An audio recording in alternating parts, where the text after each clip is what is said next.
Mayam UPSC ni lauba Union Public Service Commission na lauba exam CGS amasung geologist ki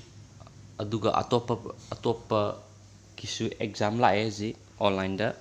fill up tawbi ani aduga apply tawbi ani aduga maru oiba sing dusu hairake aduga ngasi se sairawa numini happy sairawa aduga sigi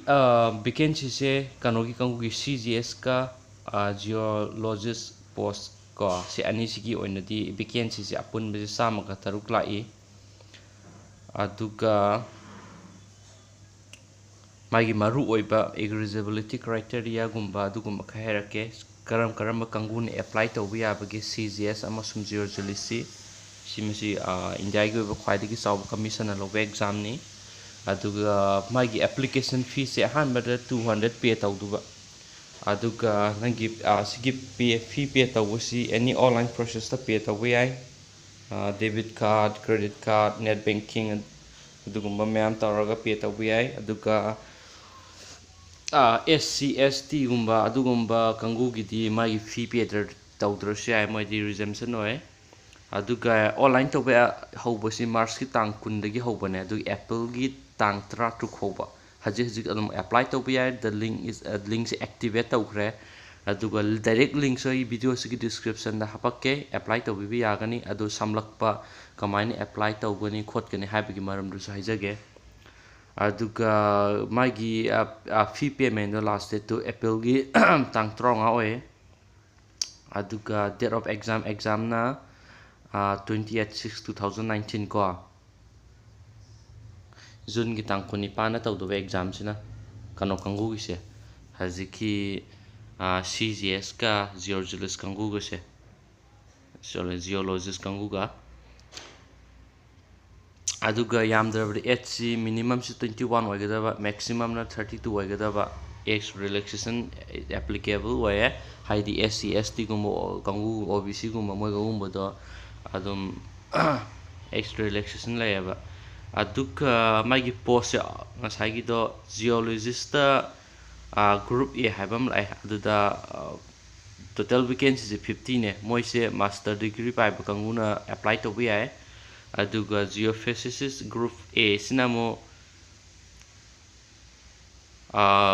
vacancies 3 dai adu chemist group A sinamo 15 lai junior hydrogeologist scientist B group A sinamo vacancy se kun gatre lai aduga moi sagum apply tawge haiba taragadi at least master degree oiduba ko pass tawboy gadaba aduga apply tawbi ai adugum kanguna aduga apply tawge hairagadi sigi direct link se official website ne syllabus pamasu ama pamasu dum hairo adum ateng pange phone na support tawdaba ne do samaina tawar support ta holani sang bayarni website ta sida haire geologist kangu gi ne adudagi ISS kangu ne IES kangu ne notice se ahum ne laise exam se ahum ne ba ko aina jing sai mamang hai kai duna combined geoscientist CGS ne and geologist examination sina number ahum subda laise si number ahum subda laise sigi ne aduga mamang gi ani ju haji form lai apply to we are ado my eligibility criteria do hairake sigi application se kamaina fill up tawne hailura matung da ko aduga hoji ma phone high mobile phone a phone number aduga ai isa na hoji sijinariba email se use tawbudo adu koina part 1 registration tawbu matam sida koina submit tawbudo moida hapkadaba mayam sigi application se kamaina submit tawni khotni hai magi saurakpa notification ni si loina paro ko kan daka oiba photo na kan thakat pa loina hairamani aduda yes haina koina proceed torani adu loikana form fill up tawbi ani part 1 registration da laise koina khoige information je koina sida loina fill up tawdineba once koina fill up tawlor matungda khoigi se email ga confirm email phone number haije si loina valid oiba submit torani registration ID lakane khoi phone number da mas email da aduga pin code generator kani nang login tawgana ba ko aduga adu loy matun moina payment taw harakane do khoi fee exemption oiragadi haidi SC ST OBC di khang OBC gumba SC ST gumba adugumba kangu oiragadi payment se leite adu lora matungna akoina exam center ru sus taw yare karade sthagi hamno inside Manipur khan bai ko center khalani adu lora matungna photo signature upload torani adu lora kan akoina moi declaration ama lairangane ko note ama haidi adu da khoina declaration da torani du loi form submit taw loire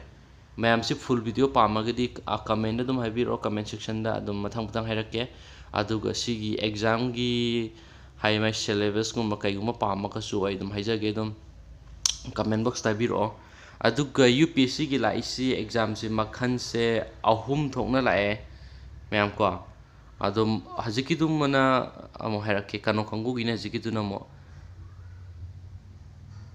hajiki dum mo CGS ka geoscientist kangu gi kano nina jo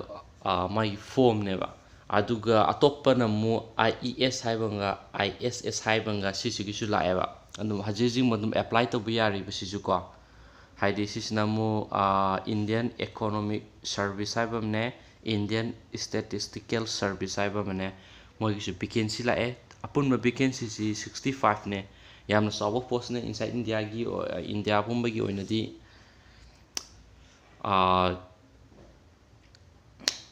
aduga magi kano kangu gi sai female gumba SC ST gumba adu gumba gi disability kangu gi di payment laite fee exemption ne aduga atop kangu gi di lupa chani pay tawdo ba examination fees ko aduga online process ta pay tawr sai net banking natragana direct debit card credit card gi credit tawr sai aduga magi maru oiba kano se tangkunda thulak pane si apply taw ya bane form se march ki do apple ki tang tara through for hajiki du chap maina CGS ki du chap manana haji ki apply to very last date chap manai ko aduga magi minimum SC 18 maximum na 30 years ko aduga qualification se IES ki na PG degree ko haidi economic apply economic business economic trees kangu ji da we PG kangu aduga bachelor degree master degree statistical mathematical aesthetics applied aesthetics moi kangu loin apply to yare sida PG kangu loin to yare bachelor degree kangu magi honors to kangu leidna aduga masi yengo eligibility criteria singje aduga magi tuan ba ngasagi online da pibdo amuk lakke ma Shler to I heziki ahum do plap lai do ISS haibamne IES haibamne CEOL haibamne ahum ne lai se aduga magi direct ang sa hai kibe mong information hana khoi gi data sing upload torani mathangda payment pay tawda bu kangu ko moi kang free exemption oi da kangu da payment torani link sing da loina pirsi direct links ai kano si video sigi description da hapake aduga part 1 apply torani part 2 apply torani mathang asa ina have information da tawro sujoi din isa season ba mobile phone number amasum email ID do hapiyo aduga sigi ISS ne IES na aduga GEOL ne aduga haji apply to birani adu maru oiba top information khangninga gasu comment to biramo like to biramo the video si sang doctor sum sai lo silage direct link dum hapamage thank you so much guys bye for now bye bye